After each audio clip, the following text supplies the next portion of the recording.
नमस्कार विद्यार्थी मित्र मैत्रिणींनो, मी मुक्ता कोरपे, आनंद विद्या निकेतन हायस्कूल विमाननगर पुणे। आज आपण जडत्वांच्या प्रकारांचा अभ्यास करणार आहोत। सर्वात प्रथम जडत्व म्हणजे काय, तर वस्तू ज्या स्थितीमध्ये आहे, वस्तू गतीच्या ज्या स्थितीमध्ये आहे त्या स्थितीत राहण्याच्या प्रकाराला किंवा त्या गुणधर्माला जडत्व असं म्हणतात।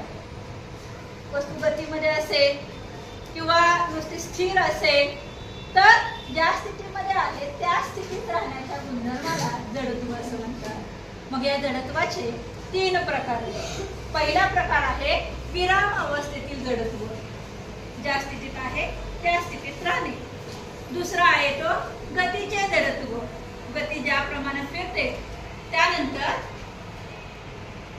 ज्या प्रमाणात गतीची अवस्था पंखात बंद केल्यानंतर तो तसाच बराच वेळ चालू राहतो, त्याला गतीचे जडत्व असं म्हणतात। आणि तिसरा जो आहे तो दिशेचे जडत्व। दिशेचे जडत्व म्हणजे समजा आपण बसमध्ये बसलेलो असू, अचानक ब्रेक लागला किंवा वळण घेतलं तर आपण काय करतो, विरुद्ध दिशेला कलंडतो, हे झालं दिशेचं जडत्व। तर यावर आधारित आज आपण प्रयोग पाहणार आहोत।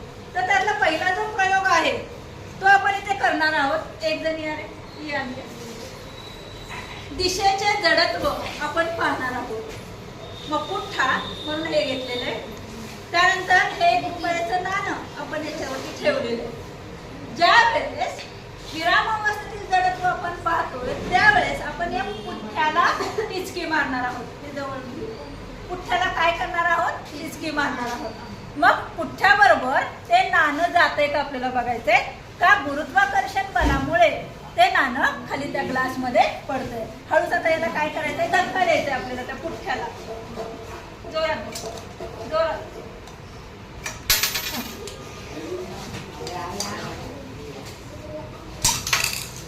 तर बघा, ज्या वेळेस आपण या पुठ्ठ्याला टिचकी मारतो किंवा धक्का देतो त्यावेळेस ते नाणं त्या पुठ्ठ्याबरोबर जात नाही, कारण आपण मारलेला जो धक्का आहे किंवा टिचकी आहे त्यावेळेस तो अचानक दिलेला धक्का असतो, त्यामुळं त्या पुठ्ठ्यामध्ये आणि नाण्यामध्ये तेवढं घर्षण बल तयार होत नाही।